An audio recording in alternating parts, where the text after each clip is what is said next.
This is a player we've actually seen on stream before, and we've actually seen their deck tech. This is Memaker. Memaker. Oh, okay. Sorry, guys. We have a big... Memaker. TheSkipper. There it is. Never There's a Killer Instinct voice. Never skip the Memaker day. Rematch. TheSkipper. This is a rematch we're getting from production. Wow. Interesting. So, interesting. How did it go the first time? We don't know. We don't know. All right. How'd it go? I don't know. Well, they both did fine enough to win and get in 7 seed and 10 seed. What does he skip? I'm guessing he's a skipper, as in like, welcome to the world famous jungle cruise. Welcome to the backside of water. Yeah, it's either he's a skipper as in a boat, or maybe he just enjoys getting places creatively. Yeah, the skipper of the longboat. But there we go. Memaker, we have seen play this deck. We saw him on stream in a mirror. We also he's had 2 mirrors in a row, I believe. He played on stream in round. The second to last round. So it would have been round 6. And then in round 7, he did go ahead and play another mirror against Sky, who was on the same list. So he has been playing mirrors, but mirror no more. It is a funky mirror where we have the amethyst. Now, you were getting the deck list. Is this the deck list? No, this is not the deck list. We don't have them, but I am pulling up a copy of... Because there is a burn version, which I think he's going to make, and then there's I don't know why people call it Brainiac, and I don't understand. The answer is because it's a villain. It's because there's a villain whose colors are those 2 colors, and his name is Mr. Brainiac or something. Yeah, don't get excited. It's lame. It's kind of like Diggy Hole when I found out it wasn't after the Lion King going on a half song, dig a tunnel, dig a tunnel. It wasn't. It was after some other meme. But this could be the burn one. It could be Brainiac, which Brainiac is about kind of bouncing cards back to hand, going ahead and having bend to will. So it could be that. He could be going fast. Now, if he is going fast, that could be a problem for Memaker. Memaker is not going to be a fan of any kind of aggro kind of business. I'm trying to see if the chat is going to inform us. Oh, and here we go. We got the frog is in the house. And show me more. So, this is fast. Hey, guys, I'm seeing first card, Curse Merfolk. Yep. We got Enigmatic Inkcaster. And that is a card that is going to be interesting here because he has 4 of them. So, item removal is not always there, but possible in this matchup because we have that Clarabelle who inadvertently has the ability to remove cards and just doesn't because people forget that that's kind of a thing she can do. But here we go.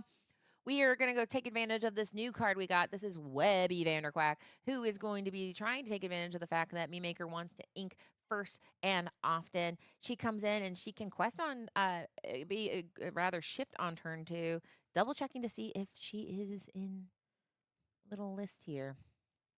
Oh, my goodness. There we go. Yes. So she can go ahead and shift. And if that's the case, then the fact that Memaker means this is our ramping. Yeah, so this is going to be a really interesting matchup. Memaker, unfortunately for him, hits that ramp on turn 2. We know having about a 91% chance of hitting that, so definitely on plan. Over to the skipper. This does appear to be the aggressive variant. I do see. Is that a Gathering Knowledge, or is that a Show Me More? Boom! And there is the Webby getting that benefit immediately. Going to ramp on 2. And here's the thing. This is not a ramp deck, right? And these Emerald decks generally are not like ramp decks. But what it does, it saves you a card. So functionally, it's card draw because it does enable you to accelerate your turns. But it also enables you to save 1 card from hand that you can dump out to the board. And in a deck like it seems like the skipper is running that's pretty aggressive. It's 1 card that you don't have to ink is a cursed merfolk that you get to play a board later on. So now we see Memaker saying, well, I'm going to go a little bit wider because I imagine, I don't know what you're up to, but you might start going wide here because Webby is kind of the foundation, getting that free little ramp here. But it is important to note that the aggro nature might kick in quite frequent or quite early, quite aggressively. There's a Gathering Knowledge and Wisdom. Yes, and you said Show Me More. The name of this deck is Show Me More. So I'm going to confirm. Show Me More shall be shown. Yeah. I think both are in hand. As Diablo goes to think well, and 2 Enigmatic Inkcasters in play. Fascinating. Yeah, giant shout out to Spessy because I know Spessy loves this sort of deck. If you play 2 or more cards this turn, gain 1 lore. So this is basically reach the deck. Basically, we call reach sometimes where you're just trying to go ahead. Burn is another term, which burn is talking about dealing damage. In this case, we don't burn. This is Disney Lorcana. You gain lore, you burst lore, you have lore reach. So it's lore galore, and the I can't say that. You say that. Enigmatic Inkcasters. There we go. It's online. They see themselves there. So now Clarabelle shifting into play here. A big body on the board. I don't know that we'll get any benefit out of her here. because it seems like the Skipper's managed to dump quite a few cards there. But Under the Sea is going to get rid of Webby, send her to the bottom of the deck. That was a really fast, really fast Under the Sea. And we're ordering them there. Sometimes the opponent doesn't care. Sometimes you order them proper or the way you want, and they're Memaker picking which one he wants on the bottom. Unlikely to matter, but yeah, you never know. So both Webbies there off the board now. The Skipper, if he does want to go fast, now has to rebuild his board. And there is Scrooge McDuck, Shush Agent, or SHUSH Agent. When you play this character, choose and discard a card, and when he's challenged, you get to return him to hand. So an uninkable character, but can quest and possibly disappear and come back again over and over. So A lot of things that we see in this game is creative card draw, where you're not necessarily drawing cards, but you're retaining that card.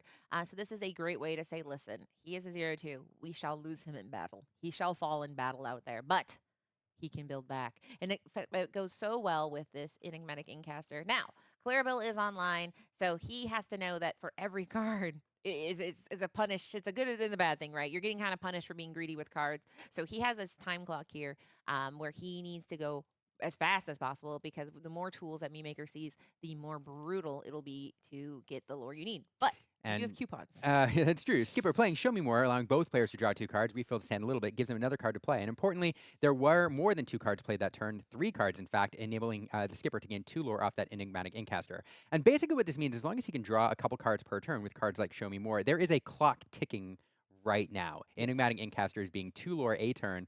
We know there's Gathering Knowledge and Wisdom in here. Memaker probably seeing this deck and seeing what the game plan is, accounting for those being in there. So knowing that if the Skipper gets to 16, 18 lore, it is danger territory. So not many turns left to make something happen. Ideally, you'd love to be able to dump the Skipper's hand, perhaps with a Bend to My Will. This will help quite a bit. This is a big play here because every single time the Skipper can quest for 2 lore, that's taking a turn off the clock. John Silver, Alien Pirate, will give a character Reckless when he comes into play. So this will shut down questing here. I assume that those merfolk are going to get the Reckless there. I'm not positive, but nope, absolutely not. It will be the Scrooge McDuck that's Reckless. So a little bit of board clear here. Merfolk going to the discard pile with that Malicious, Mean, and Scary, and 1 damage counter on that Scrooge McDuck, who will have to run into something next turn. Yeah, so now he has Reckless, but fear not, folks. He can come back to the hand, and that is when he's challenged. No! Not when he challenges. These new cards, man. I'm reading a lot here. And to be fair, what I'm doing right now is I'm seeing those cards where I'm just like, all right, how are we going to do this together here? But yeah, so this one is, he's scared now, and I feel very sad for him. Yeah. We're going to get to see him forever. Run into something. The Skipper showing me more again, drawing more cards, and he's more than happy to give me Maker cards if it gives him 2 cards to play for those enigmatic incasters. So yeah. Oh, but on the other side, let's point out that the Memaker is behind on the lore race, but does have 1, 2, 3, 4, 5, 6, 7 lore on the board himself. Oh, if this is going to change the math a little bit, though, there's a Gathering Knowledge and Wisdom plus another Enigmatic Incaster. That's 2 cards, which means we're going to get 3 with the Enigmatic Incaster. So that's 5 lore burst there, up to 13. I was just about to point out how Memaker can turn the corner at some point and become the aggressive deck. But the Skipper now getting dangerously close to closing this thing out with those Incasters. Yeah, and I'd like to point out this is making me believe in Sleepy's Flute. Do you remember Sleepy's Flute? This is the energy where you get to the point where you're like, yeah, you're a control deck, you're going to control me. Fine, whatever. But I'm going to do things where I don't really care what you're up to on your side. Enigmatic Incaster just says that you have to play cards. You're getting excited, so I don't want to stop you from this journey. I am sorry. I was just counting the lore. Like the lore math is just 1 off from Memaker right now, because he can quest for 7 this turn, put himself up to 12, and that's 1 off of game. So he'll need some sort of reach card, which I don't think he's playing any, or something to. Yeah, I'll have to drop another character here. Yeah. Because with what he has on board, he can't quite put game on board this turn. So yeah, that's true. So look at that. Jebas is on the card viewer here pointing out. Yeah, we do have the Prince Philip ship, which could do that. Yeah, but I mean, it's kind of interesting, right? Because you're talking about the fear of the board wipe, but the Skipper says, I'm not so afraid right now. Because if you can do a White Rose and then you get that, get another Incaster out here while you're at it, he's just saying, I got to get that reach. And like you said, it's all about the time clock. We go ahead and we see the Developer Brain with an Improvise and some... John Silver was the other. And John Silver can be a problem, but he actually has to be able to target. And there's just nothing on board for him to target right now with that big old belly. So I'm very, very interested. I think the card switcher, who is the best in the business, Jebas, communicated Bend to My Will could be absolutely devastating. I believe Memaker runs a 1 of... People generally don't run a lot because it is a very heavy, cumbersome, and not fun card. 1. Yeah. Also want to point out that it is devastating. The game, like the skipper has the white rose in hand, and with 3 incasters on board, you just need to trigger those twice to go to 19, and you need that 1 extra. The white rose is that 1 extra. So next turn, the skipper will be able to play the white rose, play the merfolk, trigger the incasters. That's 4 lore, putting him up to 17, and that's 2 turns away from winning. So right now, maintaining this hand is incredibly important. Exactly. And he will be able to put the game within reach next turn. And man, I love so when Gathering Knowledge and Wisdom was printed, I remember trying to yell at people. I grabbed their shirt collars and said, "They're giving lore away for free. Guys, you don't have to do anything. There's a coupon. All you do is you play it and you get to just redeem it for 2 lore. It's crazy. How are they making money like this?" The issue though is that Memaker has a board that pretty much the skipper he just has to ignore what's going. He's like he can't do anything with what's happening on Memaker. He can only do math and say, okay, well, how much time do I have? How bad is it, Doc? But like in the chat was being pointed out, Rose plus Gather is game. Rose would be 2 cards here. That's 1 lore, 2 knowledges, 3 He plus. doesn't have the gather though. I see that. He's gonna top deck it. I like it, and I believe that the skipper he'll do it because if he doesn't, then that's not a good time. Because let's see if on the other side, 1, 2, 3, 8. 4, 5. Yeah, he needs 6, 1 7, more. And 8. it's the shift line is available like Yeah, next Prince turn. So Philip. we could get an extra lure out of that, and that will 12. Okay, so now we're good. 1, 2, 3, 4, 5, 6, 7, 8. So now it's game on board. So the skipper will have to either win the game this turn, which he can do with the right top deck, or control something over there. And there is a little bit of extra reach if that shift is available. So everything hinges on this draw. Yeah. Um, And it's hard not to root for the skipper because this is such a fun, unique build. That's one of the things we hope in the top 8 is that we see something fun and unique. So let's see. What is he gonna do? That thing where he rubs it on the table? Oh no. Was it gather?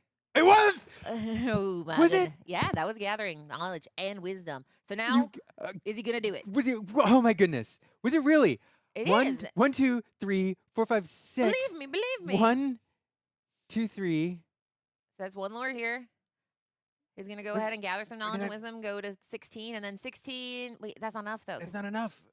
Plus 16 plus, and then oh no! Oh, yep. Guys, we got so Okay, I excited got the about math wrong. I one. got the. Honestly, that's on JDZ because he said it. So honestly, JDZ, you owe me $10. But can Memaker win this turn? And the answer is Yeah, 1. the answer he is can. absolutely he can. Dang It it! can be- And this is why aggro is a blessing and a curse, right? Because we're like, all One he needs, and the answer is yeah. Yeah. But listen, guys, doing math is not easy. And honestly, I avoid it at all costs. If people ask me to do math, I fall on the ground like a little snake and I play dead and I roll over and you can't get up. But that was a masterful play by the skipper showing that, hey, sometimes you don't need your quests. Sometimes you toot your flutes, you play your spell books, and you, in this case, get your enigmatic ink caster out here. So, but Memaker did go ahead and control as Yeah. controllers do. And so, brilliant game. I think this is a good matchup for him. If he has, so he wants to go fast. His ideal turn 1 draw or play is Curse Merfolk. And well, actually, I take it back because the shift Webby was pretty critical there to get that extra 2. But if he has a Cursed Merfolk or something instead of a 1 lore character, like he's so close. So yeah, I'd have to go back and think through whether they're Merfolk instead of the. I mean, and there's also a time where Drop it's an extra possible he missed 1, his Webby trigger. So it's all interesting, right? And it's a game of inches, right? Because I mean, you can win by 1 lore, you can also lose at 19. So now he'll be going first again. And Memaker only knows. shifting 2. Yeah.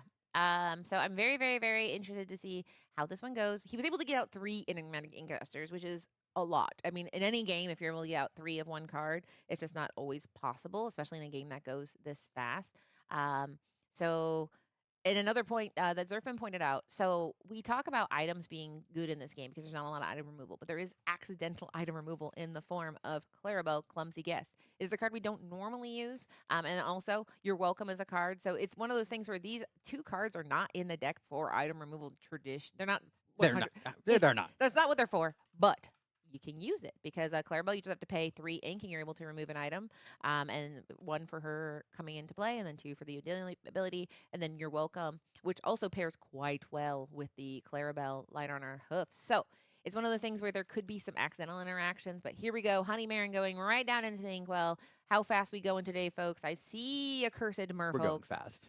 We gotta go fast, guys. Uh, No, we're not. We're going slow. We're going fast. Oh, he's got the Webby, so he's kind of deciding how much do I want to do that. He might play the Webby then on turn 2, and just because I mean, at the end of the day, he just wants to get a little bit of that extra ink reach. So in this case, we're going to start with that Curse Merfolk, which does have the ability, if Memaker gets to the point, at some point, Tipo decides to brawl with those Merfolks. If he gets a Tipo out, he has to discard a card, and he wants to not do that. So we will see here what he's able to do. He's thinking, then inking. I ran out of things to say. I thought he'd be inked by now. There we go. Thinking, then again, there we go. There we go. We got We're waiting for the Ink ink and passing. Thinking ink and passing. Stanley the Azure exerted, but that's okay. We're just gonna get that. He ink exerted it because he's like, traditionally I use. Traditionally, I want to do something with this, but at the moment it's fine. So pass it back over to the skipper. He'll be able to quest for those merfolk. It looks like a little John going to the inkwell. Some people ready their ink and they shouldn't. In this case, they should not. He exerted and didn't need maybe to. That's what. Maybe this is the universe, this like is the for force. Balance. It's the force balancing things out, it's right? True. So this is Thank Memaker goodness. balancing out all those folks who ready at the end of the turn. You know who you are. Don't do it. It saves time. In what world? It does You're gonna not ready save it. time. It does Also, not. It saves no time. And it's you ready, are wrong. set, draw. Deck breakdown. We have Meyer Madness, who I'm sure will copy and paste it, but between games, I will go ahead and go over that again. There is Finnick, a card I quite think is fun. It's a nice tempo card, but instead, we're going to also just go a little bit wider. We know that Webby can shift. We know Palace Guard is a 1/4, pretty hard to get rid of until later in the game. But Finnick is a card I quite like because for the low cost of 3, you can go ahead and return a chosen card with 2 power or less to their player's hand.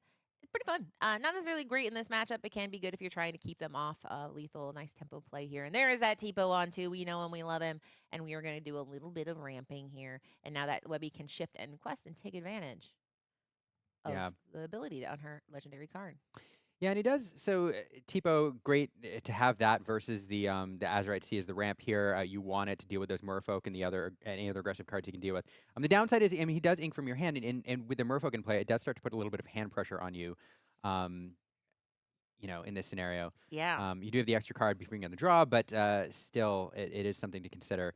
There we are going to shift that Webby out there, get that free ink, and we're going to quest for 5 now, going all the way up to 7, get the extra ink off of that Webby trigger, and does he not extra ink there though? It looks like he just normal inked. Oh, he inked for turn. Did he? Because we quested it, he got the ink. No. I see we got the trigger. All right. So he did. So he didn't do extra ink, correct? No, he just did his normal government issued ink. But he could have put the top card of his deck face down and exerted. But he said, I don't want to. Whatever. If I put out more cards or anything, so he inked before he quested. So okay, so it was a technicality, and well, I mean, technically, yeah. So basically, sequencing matters here, where you would want to quest before you ink. He inked and then he quests, therefore he could not take advantage of that trigger. So, yeah, I thought he did. All right. We're back. We're back. So either one or the other. Either he didn't ink, he just didn't use the top. Either way, he doesn't have 4 ink, he doesn't have that extra ink. But that's either here because we got the Donald Duck, perfect gentleman here, who is able to go ahead and get the card at the beginning of your turn. Both of you get it. And here's Scrooge McDuck, swing it on in. So someone in the chat did point out that Amity, a good friend of the show, said that we often don't ink for turn because it's full of uninkables, which is very true.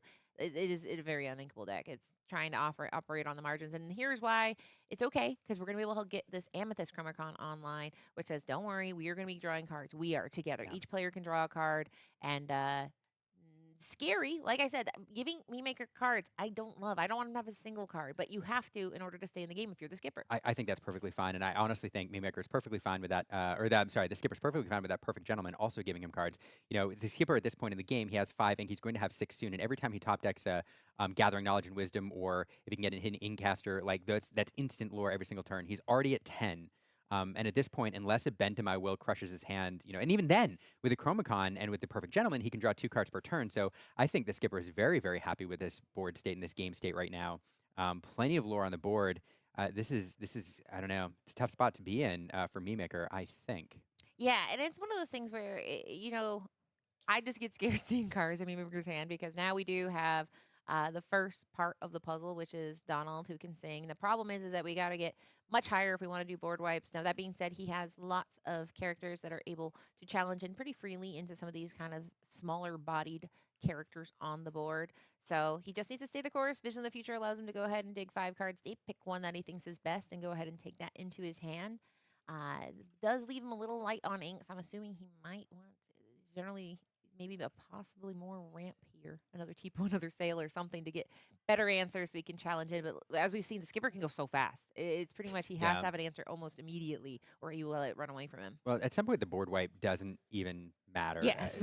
With so much instant lore gain, and especially with the Chromacon, powering your hand every single turn, every single piece of lore now, every single bit of lore is makes things that much more scary for Memaker because the Gathering Knowledge Wisdom is in there, the White Roses are in there, the Enigmatic Incasters are in there. So, yeah, this is tough. It is, and it's one of those things where we talk about outs. We talked about the bend to your will. We talked about Philip, but all of that requires a lot of ink. There's one Philip down to the inkwell, and all of this requires time. That's the one thing is this Sapphire Emerald deck is a control deck. Control decks need a little bit of time, and the skipper is banking on saying, "I'm not going to give you any time. I'm going to go as fast as I can." So here's a little bit. We'll go right away with a Malicious Mean and Scary, which deals 1 damage and starts chipping away. Tipo now can do some combat onto Webby, and we also have Donald here singing that Malicious Mean and Scary. And I know that Donald is necessary, but it does feel really bad powering his hand with those extra cards. Amethyst Chromacon being leveraged here, both players draw a card, and now plenty of cards in the skipper's hand. I do see a Gathering Knowledge and Wisdom. Sometimes you save those cards for like the surprise at the end of the game, but one thing to consider as the skipper's trying to figure out, how to navigate these turns is, all right, what's a Palace Guard? Maybe it's not a Gathering Knowledge. I don't know. He shuffles his hand around a lot. I know, right? One of the things is if you think your opponent might be playing a Bend to My Will deck, sometimes you just take that lore immediately. If you're in danger of dumping it, but still a ways away from that, so don't have to worry about that just yet. We're at will put another Shush agent on the board and draw a discard Palace Guard, just going wide here. Little John with those 4 willpower stat line, and it's just it's tough now. 1, 2, 3, 4, 5, 6, 7 on the board. Yeah, so now That is game. you must go ahead and challenge him. Now, that being said, he can absolutely go ahead and take care of at least one of these characters. Not a problem. But that being said, everything that Memaker is responding to is making it where he can't play the game he wants to play. There's stuff he wants to do, and it's not just keep on cleaning up the skipper's absolutely crazy aggro bacchanalia over there. So he has this one turn to try to clean up. But like you said, it gets to the point where even if he's able to clean up 1 or 2 characters here, the Gathering Knowledge and Wisdoms of it all make it where it's just it's not fun. It's not a fun math. He has lots of cards, but just not infinite time and not infinite ink. It's not a fun math. No, it's not fun maths. Yeah. There's fun maths, which is like, how many burgers am I going to eat? That's fun maths. I How do many like that pizzas math. do we have? How many cards am I going to draw? That's fun maths. How much coffee am I going to But drink how am today? I going to get rid of a 5-character board with 1 character on my side and 5 ink? Not fun maths. No. So And the bummer is too, like at some point you have to, you get to the point where the skipper's playing a card, you have to deal with the card, even if you wipe the board. And if you want to get that Scrooge McDuck is a tempting target right now, but you challenge it and it just scoots away. That agent sneaks back off to the skipper's hand. So yeah, it is a challenge. Under the Sea, an option, as the cover you're showing us. That is one way to wipe the board again, but pretty expensive. pretty expensive. And so it's just it's a tough ask. So I think the Memaker is going through his head right now, just going through exploring his mind palace, looking for any answer, any route to victory here, or at the very least to buy another turn or two. But I'm trying to think of what the options are. What could I top deck? What sequence of cards would keep me from losing the game in the next couple turns? I call this going to the fridge and hoping that you bought something good at the grocery store you forgot about. I do that quite frequently. Yeah, where you're like, maybe I bought something really good and I forgot I bought something really good. And then you're like, how old are these leftovers? Yeah, you're like, I didn't buy This- anything good, guys. I bought fruit, and it's bad because I didn't eat it. But anyway, he's still in the fridge, still doing the math here. We've got the Donald standing there. The Donald is able to deal 2 damage, which is enough to take care of his Uncle Scrooge if he so chooses. That's enough to get him sent back to the hand. Oh, Spooky Sight. We talked about that. We said in an aggro world, Spooky Sight is necessary, and not right now. Memaker's going, man, how much is Spooky Sight? I could have bought one of those, maybe. Yeah. So, but people aren't running Spooky Sight. Like I said, it's a very heavy, and there's certain cards that are just heavy in your hand if you don't use them. Bend to My Will is one of them. Spooky Sight is another, where it's very cool if you get to use it, but if you don't, then it's not. But here we go. First choice done. We're inking Donald. We got 6 ink. I was going to say, probably see a John Silver here. Yeah, and he's good here because he's a little bit of a tempo, so can slow down because he will go ahead and give Reckless. Gives Reckless to the second Scrooge, which I'm assuming the other Scrooge is going to be taken down by his nephew. Yeah, most likely. You hate Or at to the very see least, really sent away. Or his nephew, that's him. Yeah. That's himself. Here you go. He's still. Scrooge on Scrooge. And it looks like he's maybe debating to sing, because if he does, no, you're welcome. Let's just be scary wouldn't be great. So he could technically sing "You're Welcome," which would give 2 cards to the skipper, which would be 2 gathering wisdom and knowledge. Don't do that. I think he'd rather send the send the Scrooge back to hand than. Yeah. I think. A Scrooge in the hand is worth 2 in the discard, but no, he does go ahead, malicious, mean, and scary, and singing it. Good. Gets rid of that Scrooge anyway, and we'll do some damage across the board and set up. It's a little ways away from the Prince Philip, but that's a way to do it without powering the hand. Yeah, so in this case, I mean, it was kind of, it's not the most impactful, and it's just mean and scary, but it does set up for if you happen to luck into a Prince Philip and you're around long enough. And as like we pointed, that Scrooge only goes back to your hand if it is in a challenge. And this is not a challenge, it's just a whimsical song that deals damage. Yeah, I think the reason that is a line available, you could have sent it back. I think the only reason you would consider saving the spooky side is to prevent against the merfolk if that comes down as the ready character. In this case, we don't have that. We have the Finnick, but malicious, mean, and scary, a great way to clean off merfolk that get dropped and are sitting there ready. But instead, we'll see another Scrooge McDuck, and we'll see a Finnick come out. Their 2 willpower not vulnerable to that malicious, mean, and scary. And unfortunately, we're still like 1 ink away next turn from the Under the Sea that would save the game. And the game is getting very close to being over here with the skipper questing for 3, heading all the way up to 16, and plenty of lore on the board to close this thing out. And Memaker needs an answer, which I'm not sure that he has. And nope, he says, I'm not even going to check the card I drew. And the card reader says, you bet your Skippy it's over. I'm not sure why he showed that. I'm sure it's just because he really likes, we're skipping to the next game? You're hopping along to the next game. Yes, skippity-doo-dah. It's time for game 3. We love a game 3 here, folks. Welcome to the cast with Liam and Katie, where we always love a game 3. We always love a game 3. And we love it because in game 1, we got to see Memaker do what control decks do. Where they let you have fun. They say, sure, you can do some stuff, but I will win, for I'm a control deck. And we got to see the skipper do what he does, which is, hey, buddy, I'm going as fast as I can, and you can do what you can, but what are you going to do with 6 ink? Honestly, what are you going to do? So it's cool that we got to see both decks do the thing, as people say in the industry. But now it is game 3, and we have Memaker on the play. So we need the skipper to go fast on the draw. Yeah, one of the interesting things, the difference between the 2 games is one of the things we saw, like differences between the 2 games, is we did see 2 different plans from the skipper. The first game leveraging 3 enigmatic incasters, 2 for most of the game, dropped a 3rd one later on, and we saw how that can power him to victory. But when you're relying on just 4 cards, you have 4 copies of enigmatic incasters. Obviously, that's not a solid game plan, especially when you want to establish it early. So this deck can also win just by questing and by dropping high lore questers and cards like Shush Agent that bounce around. And go back to your hand. You can close the game out that way. So we saw 2 different lines from the skipper as far as what he's trying to do. It is interesting. Thanks, Jebas, for bringing up the Show Me More in the card viewer, because that is one card that I don't think has seen much play at all, but has been pretty critical to the skipper. I think in both games he played this card at least once. And it's kind of indicates his game plan. Amethyst Chromacon, another card, more than willing to let his opponent draw a card. And here's the other thing: there are other decks, including this Emerald Sapphire deck, which also are more than happy to draw your opponent cards with cards like You're Welcome, with cards like Donald Duck, Perfect Gentleman. But in the case of Memaker, these decks will either benefit from it with the Clarabelle, like you could draw cards, but I'll draw cards as well. Or you're just going to dump their hand anyway, so you get the value of the double card draw or the removal while insulating yourself against too much damage by using cards like Bend to My Will to dump their hand. With the skipper, it's just like, I've got cards I need to play fast. You can have big cards that where you play 1 a turn. I will get 2 cards that I will play 2, 3 a turn and use that to win the game. Now, I think we just saw him send back 7.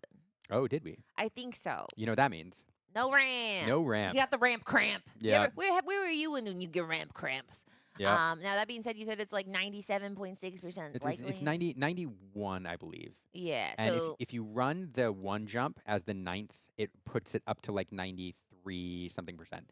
Frank Karsten did a great article on this, looking at these odds. If you're interested in that and you run Sapphire, you should go take a look. I sent that to the chat. Color says, I am a mathematician. Color is math. And she says 93% with OGA. 1 jump ahead. Heard it here first. But we're gonna go ahead and develop your brain. Now he does run 1/1 jump. So that now Oh, perfect. Okay. but here we go. Did he get it? Did he get it, folks? He did a mulligan, a hard full 7 mulligan. He did a develop your brain saying, please, please, please, please, please, please. And he's staring at his hand going, Oh no. With which would be funny if Webby is there to try to take advantage of extra rank. And that being said, yeah, that is kind of funny. If like, he doesn't ramp and you have Webby to take advantage of that. I don't know what the odds are with the 9 if he runs the 1 jump, which he does. You said he runs the 1 jump? 1/1 jump. Okay. So 93% with that, and then okay, there it is. Yeah, And then with the okay. develop your brain, the odds must be like 5% or something crazy. So Well, the ramp but he cramp did is find it. over, All right. guys. Now he didn't have. Now he doesn't have anything on the board. He hasn't developed a board, so that is something that you like to do when you, especially going against this kind of very very aggressive deck. But it's not over. He just needs to go ahead, keep the course. He has 3 ink now. This Webby can shift and take advantage of the ink disparity here. That does require him to have the shift, but that's one. There we go. He inks and then he plays a Webby. He gets to go ahead and do the Webby ramp. So now next turn he can start going pretty wide.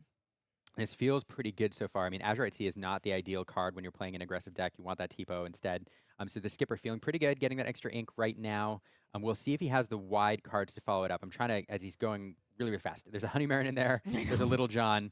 There, Please help there's us. other stuff. There's other stuff. He's going so fast. But we'll see. Ideally, I think Palace he'd want guard? I say a Palace guard? Palace. And maybe a Pegasus. I don't know. He's doing. I like this. This is testing us. This is a game we should play. Right? Have your spouse, loved ones at home flash cards as fast as they can and see if you can get it. But like you said, I mean that's going to be step 2. Step 1 is get the resource or to get your board, get your resources. Then after that, you just got to keep the oppression of just going. I'm going fast. I'm going fast. I'm going fast, and get Memaker in a point where he can't do all the cool stuff he wants to do because he's constantly responding to the stuff that you're doing. Now on his side, we have a malicious mean and scary. We have the warded Prince Philip here.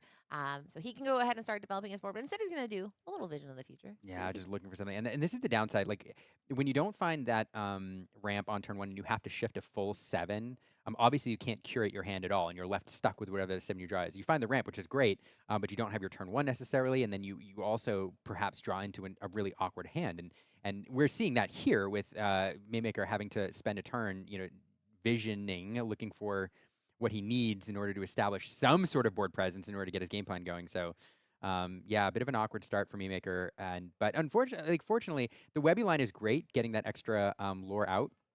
But there's much more in this scenario. There's much more devastating openings the Skipper could have taken to include the Merfolk on 1 and then like 2 1-drops on turn 2. There's a scenario where he has 4 lore on board right now and is questing for a lot more than simply having the Webby. So, not being punished terribly badly yet for the slow start. Yeah, and I mean, we do have colors saying that her theory is confirmed because apparently the Skipper used to play Diablo shift, now it's Webby shift. This is just 2 birds shifting, guys. It's going to be the corporate wants you to identify the difference between these 2, and the answers are different, guys. One bird is ramping, the other bird was doing some discard stuff. But it is interesting to see that there's certain cards that it's crazy that on turn 2 you're like, oh my gosh, it happened. In this case, Webby is pretty oppressive. But in here, he does go ahead and do his vision, and now, was it a second vision? He did 2 visions? My goodness. So he's prepping for the future. He's investing in himself. And we love that because he's saying, listen, I just see one Webby. I don't see the game over. I see me getting all the answers. We have his malicious, mean, and scary in hand. I saw the Prince Jr. That's not a thing. Prince Philip Jr. is a good name for the shift target of Prince Philip. So he just has to be patient. Jr. And there we go. And there it goes. There's the signature move. Yeah, and again, I would love for one of those to be a Merfolk, but still, this feels pretty good right now. We now have 5 lore on board. We're up to 4. We'll be at 9 next turn. Let's see. There's the Prince Philip. Okay, Prince so we're Philip setting Jr. up is that here. Prince Philip Jr. on the board. Can do some decent challenging with his 3 stat line or 3 strength, and then obviously serves as that shift target. So let's see. Well, we know what we're doing here. We're questing, and then gonna get that extra ink, and then we'll. Did he do a visions along with the Prince Philip? Is that what he did Yeah, with yes. all 5? Wow. Okay, so he's really digging as far as he can here. But man. Okay, so we have the Skipper here getting up to a nice, comfortable Let's see. 4 and... He's going over there. That's Inkcaster. That's enigmatic Inkcaster territory over on that's that side. Chromacons too sometimes. Chromacons, that's right. That's the item portion of the board over there. We've learned. So, and that's the discard pile where Show Me More will go, enabling both players to draw 3 cards. This is a card that he's used to great effect in both the previous games. Not afraid to give Memaker more options. In return, he'll get plenty of low-cost cards to go wide here. I think he would have loved to find an Incaster here. I think he really wants to establish that. Because I think in this deck, especially when you see the Prince Philip shift, you are counting on it's only a matter of time before your opponent wipes your board, like with an Under the Sea or with that combination of Malicious, Mean, and Scary and Prince Philip. So I'm planning on that. If you can establish an Incaster that will enable you to gain 1 lore a turn and close things out once you lose control of the board, that's great. Instead, we'd have the Amethyst Chromacon, which is also good. It'll enable you to play multiple cards a turn later on. But I don't think exactly what you wanted. Yeah, and somebody, there's some chatter going on. Is Ursula 2 in the deck? I'm assuming you guys want to know if he's in the Skipper's deck. And no. And honestly, it kind of makes sense to me why you wouldn't run that Ursula, because you're just going so fast. You're like, Yeah. I don't have time. I'm not doing defense. I'm literally running forever. And that is 2 that I'm not going to pay Yeah, for. I'd rather be drawing cards. Absolutely. I don't think you're scared of the board wipe, to be quite honest. Because Mhm. I think the goal with this deck is a two-phased approach. You want to win fast. If you don't win fast, you're counting on losing control of the board, and then you're just going to close out the game using your burn cards. And so the board wipe isn't scary. The biggest reason you'd play it is to pick the Strength of Raging Fire early on, if you're worried about that. But again, I don't think that's a huge problem for you because, again, like by the time you get to that turn 3, you should be fairly wide. And Skipper wants to be at like 8-9 lore at that point anyway. So there we have that Malicious, Mean, and Scary being sung by Prince Philip. We're going to do 1 damage across the board and the shift. And there is that board wipe. I said he's not scared of it. I think you'd like that to happen a turn later. But still being at 9 lore here isn't super scary. But of course, the downside of Prince Philip in this deck, in this scenario, is at some point, if Memaker can turn the corner and become the aggro deck, that's a problem. And Prince Philip quests for 3. So you want to rebuild quickly here and start to close this out as fast as you can. So we're doing here the math of how he was able to do the Malicious, Mean, and Scary and shift, but he's saying, yeah, I did 3 here with this. And so there we go. He was able to do both here because it does come into effect. So we're going to go ahead and draw some cards. So he's like, okay, I need to go wide. I need to have that reach. So there we go. We will go ahead and have Honey Marin drop down, Honey Marin, and then also Honey Oh my Marin, goodness. and then a Honey Marin. So 3 Honey Marins. Oh my goodness. I mean, fantastic. What if you can establish a board and gain 3 instant lore? Yes, and this is a card that we did see come in a little bit when we see on more decks like this. But when you play this character, opponent has an exerted character, gain 1 lore, and my goodness, that is 3 lore just right off the top here. And so now we talk about what other cards does he have that can have reach. I mean, we do know that there is, let's see in his hand. He's so fast, guys. I see Scrooge. I see Merfolk, Diablo. I might be hallucinating, but any kind of Diablo? Did you say? Oh, I thought you meant the other yeah, Diablo. yeah, right. Diablo. How'd you all get I here? see, all I see is I Harold. see his face everywhere.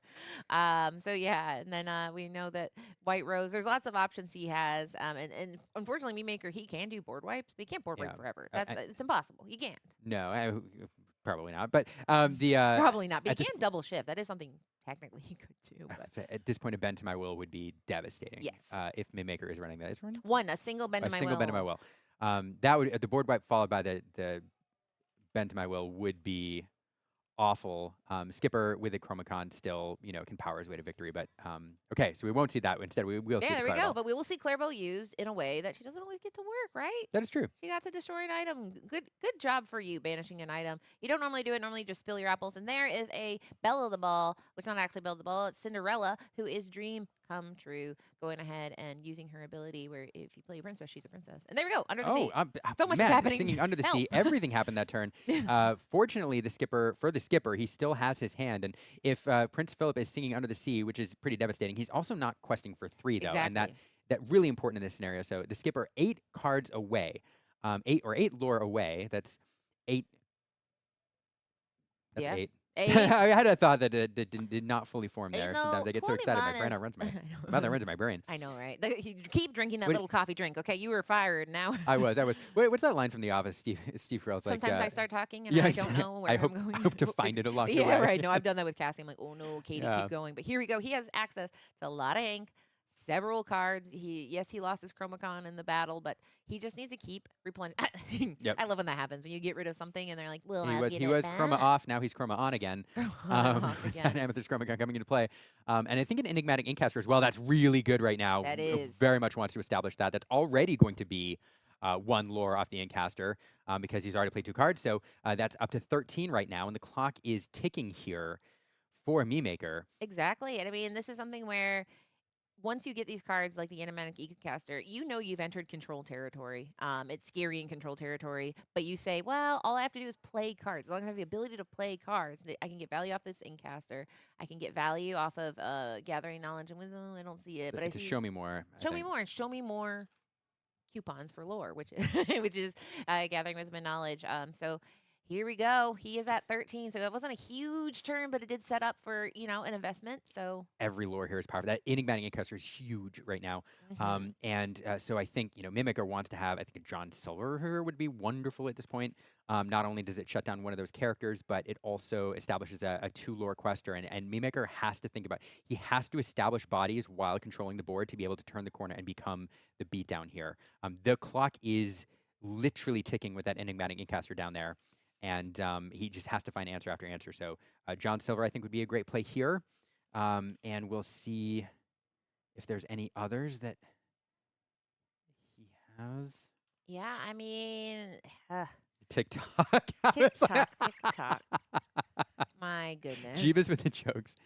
I was like, that's an Truly odd card to show. insane. In the chat, someone just said the word blue lock and they summoned Rip Lungs, right? That's so amazing. But the chat is sitting here trying to do also thinking, how can he get out of this with the resources he has? We've seen him do a board wipe once. We've seen him do a board wipe twice. Can he do it thrice? Now, it doesn't really matter because, I mean, he wants to, right? Because, like Yeah. you said, having those quests is quite nice. But if he gets rid of that Diablo, that will go ahead and draw another card for him, which that could represent the Show Me More. There, I was going to say, Another Clarabelle. the ideal line here, I think, there's enough ink to Clarabelle the Incaster and play the John Silver. If right now, knowing what I know, if I had to pick the perfect turn, it would be destroy the Incaster or banish the Incaster and play a John Silver, I think.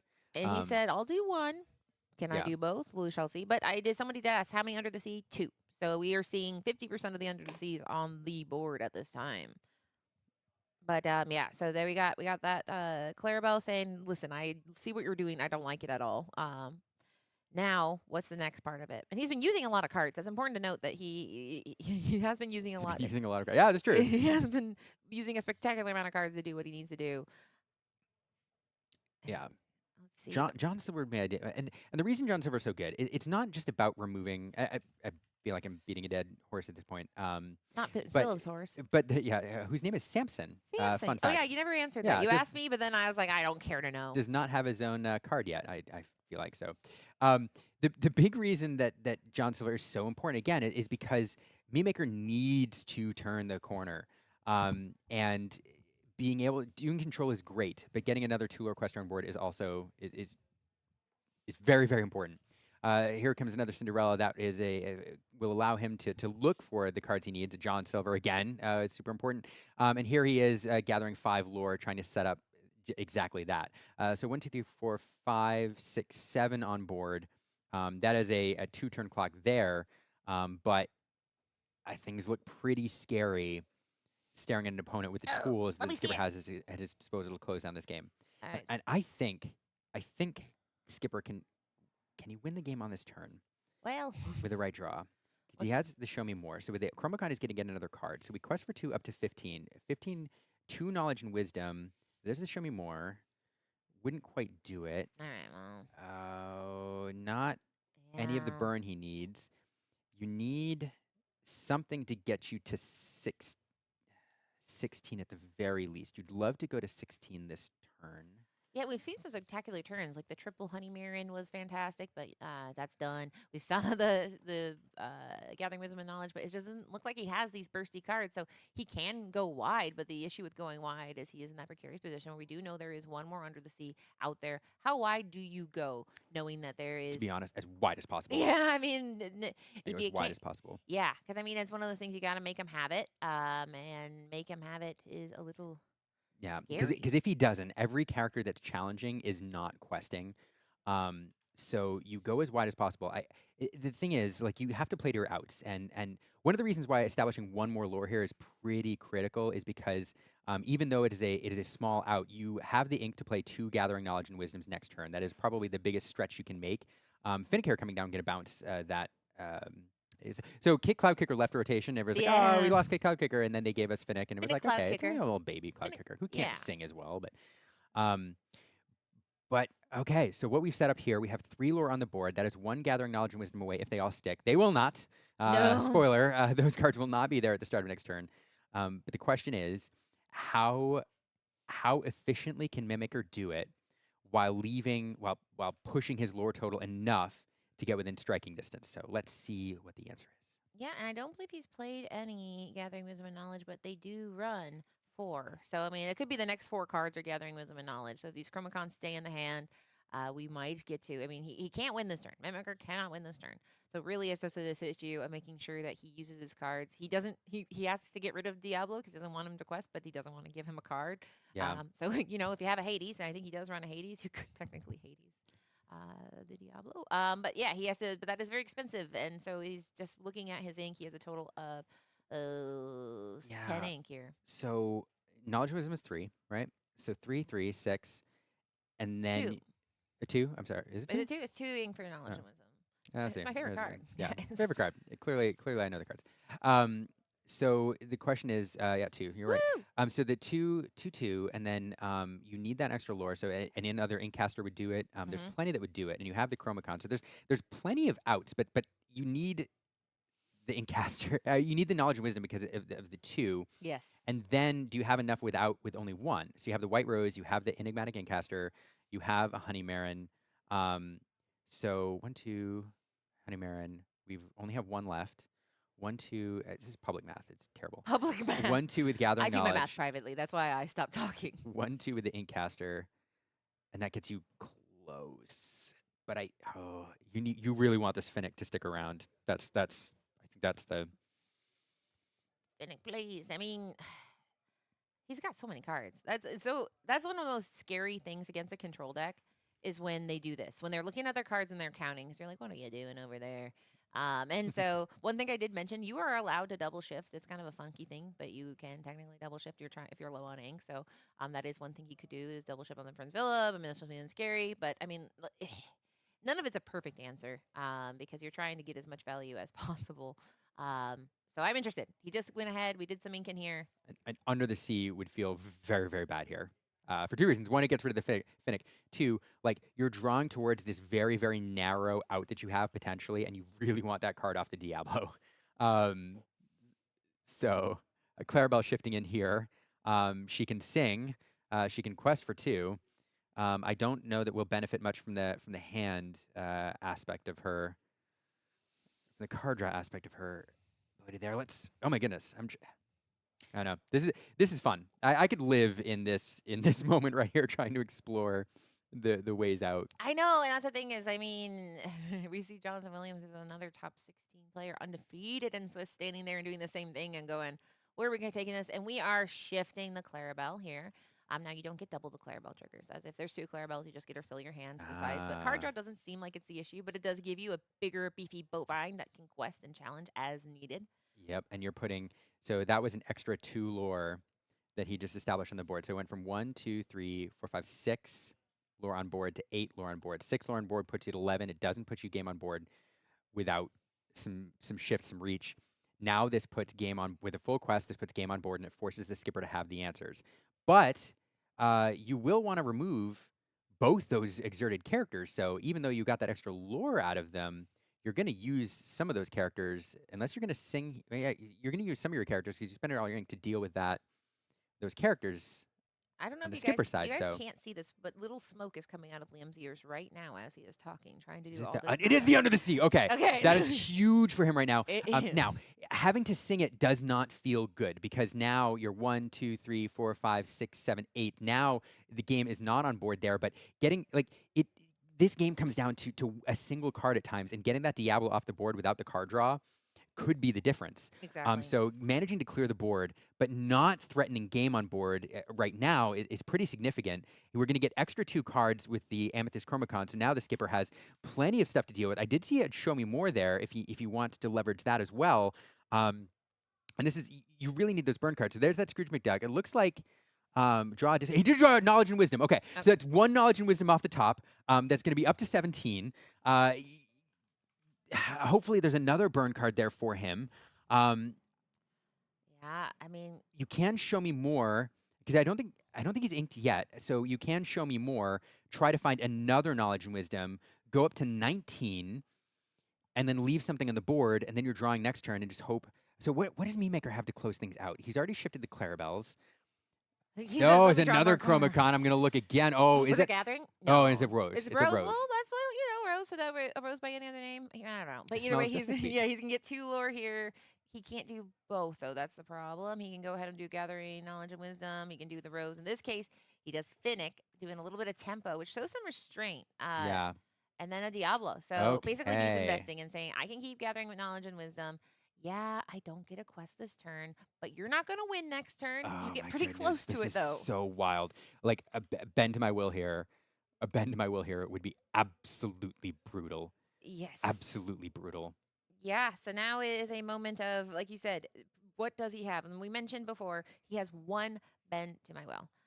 Now, that being said, they've been drawing a lot of cards. Every time he activates the Amethyst Chromacon, he's been drawing cards. Yeah, So and I don't know what the math is here. Like, so I'm not a mathematician, but we've only seen 1 gathering knowledge and wisdom. There's 3 in the deck. He's going to Yes. draw 4 cards on his turn. The odds of finding one of the remaining 3 are pretty darn good in Yes. terms of your odds. So. And that means that with the white rose and with 2 gathering knowledge and wisdom, he can win the game with what he has in hand, basically. So Memaker has to clear some of these characters off the board, or else you increase the odds of the skipper winning, while trying to put game on board himself. Because every turn you give the skipper, obviously, is 1 closer to winning. So, but even if the board is cleared, the skipper has a pretty good percentage out. The bend to my, I keep going back to that 1 bend to my will, though. because How that changes the tempo so everything. badly. And I mean, so you think, oh my goodness. Let me go through my 40,000 cards here. Right? Incredible stuff. This is a game where card draw's not a problem. These guys are drawing cards. It's drawing the cards they want. It's kind of interesting because we look at the skipper's deck, every single card 4 of. But when we look at the other side on Memaker's deck, lots of 1-ofs, 2-ofs. So he has a very different story where he is digging for very precise answers and very precise things. We've seen 2 Under the Seas. That's And done. that's it. Yeah, and so here we go. We're going to improvise, which draws a card. Can go ahead and increase the strength, but I think he's more interested in the drawing the card at this current moment, digging. I think he's looking for the bend. He's looking for the bend. Here we go. Vision Oh, time. 1, visions. 2, 3, 4, 5. Oh, he doesn't find it. Oh. Bend to my will, you please show up. But that being said, we are also hoping the skipper is looking for a specific card as well. We have seen cards clump together, folks. We've seen it. It's heartbreaking. So in this case, he did not find the bend to my will. He has used some resources here doing these visions, and also the improvise. So we do have John Silver. John Silver can add a little bit of tempo here to slow down the questing aspect of it. He would love to wipe the board as well. And without the end of the sea, the other thing he's looking for is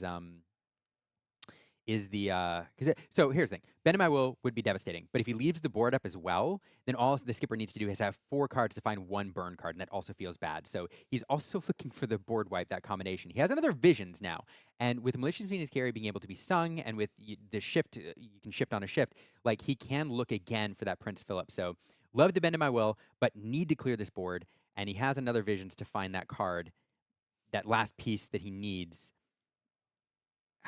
Oh, what a tough spot. It's 2. I'm guessing we're going to vision again. There it is. I love Visions has to be the most painful card in the game because you are desperately trying to win, and your opponent's like, well, let me look through every card, and they look through their hand, and they look through 5 cards, and they look through their hands, and they're like, and then to have a second one, it is so brutal when you're just like, please let me get to my turn, because the skipper is waiting also for his turn to get to the point to see if he can do the math to get where he needs to go. So here we go. I saw a duck, but I did not see. I mean, he has a John Silver. He can shut down at least one of those quests, but you'd really love to wipe this if possible. But it's so bad. Like that line is okay because what happens if you wipe the board? You still have 5 with the Prince Philip and with the Clarabelle, so you can threaten game, and then you force the skipper to find the cards he needs. Now we know the skipper has the Gathering Knowledge and the White Rose, and all he needs to do is find 1 more Knowledge and Wisdom. But so it is a fairly wide lane, but it is still one that you have to find. But you really Yeah. have to clear this board. And what a crazy thing to have access to this much ink, this many cards, and still be like, ah. And that shows why the lore reach, burn, whatever you call it, is so painful.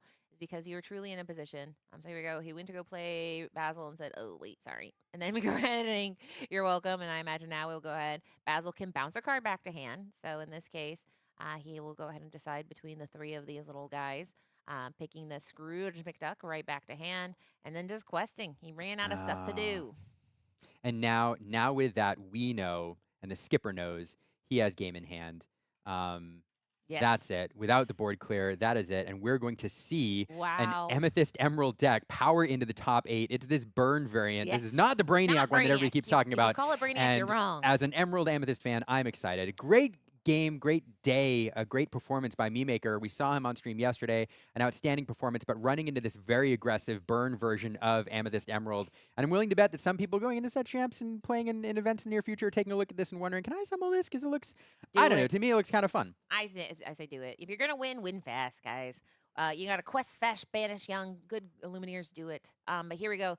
Who's calling it Brainiac? It's a thing, guys. It pops up and no one's explaining it. I'll be honest. The best explanation I got is there's a guy named Brainiac that's green and purple. He's not well known. I don't know him. But what is well known is that we are in our top 16 of the Charlie's Collectible Show, and it is the 25K top 16 they are playing for.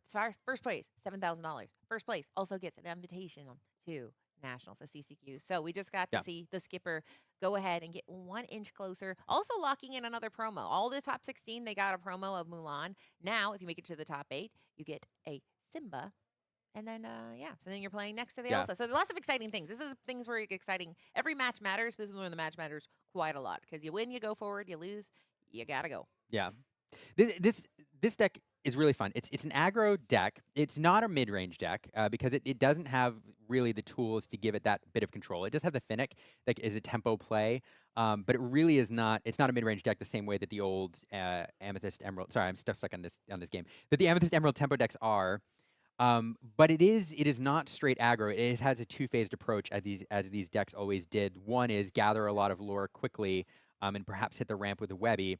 And then there is a phase 2, and you have to navigate through it because you have to count on the board wipe. Your board will be wiped eventually. And when that happens, you're going to have about 8 lore if you've done it right to accumulate based on the dual card draw of the Show Me More and the Amethyst Chromicons, as well as, there's the big ones. And then you have to find, your burn cards. It used to be the bounce. We used to be searching for the bounce goat for that 3 lore burst. That was always what you were searching for. Now you're searching for some of the plethora of other burn cards that you have available. So, fascinating. Can we please call burn lore galore? Because burn, we're not burning, we're getting up to 20. And burn, I always think you're dealing because it's like you're dealing flame damage. We're lore galore. People in the chat want it.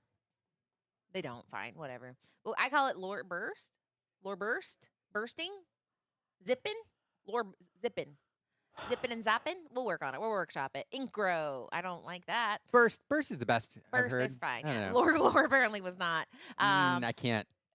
Lore. But either way, we have seen him zip, and we're about to see him zip into an interview where we find out why he brought this deck and what is this the new hotness. So to the interview.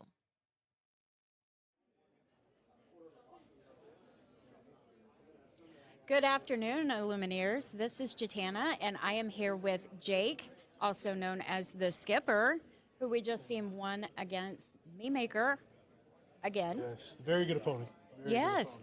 I say again because you were matched up against him yesterday, correct? No, it was actually the first round today. It was the first round today. Yep, okay. It was actually, we had to play for who got to intentionally draw into the top 16. Wow. So imagine that. A little nerve-wracking having to play the redemption match on camera. a little bit there. So he got it the first time. You got it this time. Nope. I took both. You took both. Yep. Okay, good. He took game 1 in our first meeting. We had some unfortunate circumstances. And then I took game 3. Very fun. I gained 7 lore out of my hand to end our game in Swiss. Wow. So that was extremely fun. Oh my gosh. All right. So what made you decide on bringing the deck choice this weekend? Okay, so we decided on green, purple, burn. Funny enough, we put it together. We have a member on our team this is her first TCG. We put it together for her because she just loves to play aggro. And then when we started doing it, we actually just couldn't beat the deck with all Wow. the meta stuff. I actually Really? I was bringing Blurple up until Tuesday of this week. So another and- one that's recently changed. Yeah, Nice. Okay. yeah. So we started playing it, and there's a lot of people that don't know that go to these big tournaments. There's a lot that goes into it. You have to get the right matchups. You have to get lucky, and it's a lot of mental pressure, especially Very playing. We much. played 9 rounds of Swiss in this tournament. This deck kind of took off the mental pressure, where I was able to just play the deck, and I said, "Hey, you have to stop what I'm doing," That's and I know awesome. the deck's good. That's so cool, dude. Yep. I'm happy for you. Well, I won't keep you too much longer. Is there any shout outs or Yes, anything? I have quite a list, so hopefully we have long enough. Yeah, But, absolutely. First shout out, I need to shout out Family Pro Gaming. Chris and Jackie, our sponsors, did great. That's the reason that we're able to come, That's getting awesome. everything. So it's thank you to them. Thank you to my whole team. Thank you to my roommate, John Robertson. He's the one that made me switch to this deck. I was ready Tuesday not to even play. And he said, dude, just play this. You're going to have fun. So shout out to him. Shout out to everybody on the FPG team. Shout out to my family back home that's taking care of my animals while I'm here. Oh, that's so So other than that, that's everyone. And everyone for who put on this event, CCS and everybody. Absolutely. Well, we thank you for being here, and we Thank look you so forward to much. seeing more of you. And then Perfect. Thank you. Next. Hopefully. thank you so much. Back to you guys.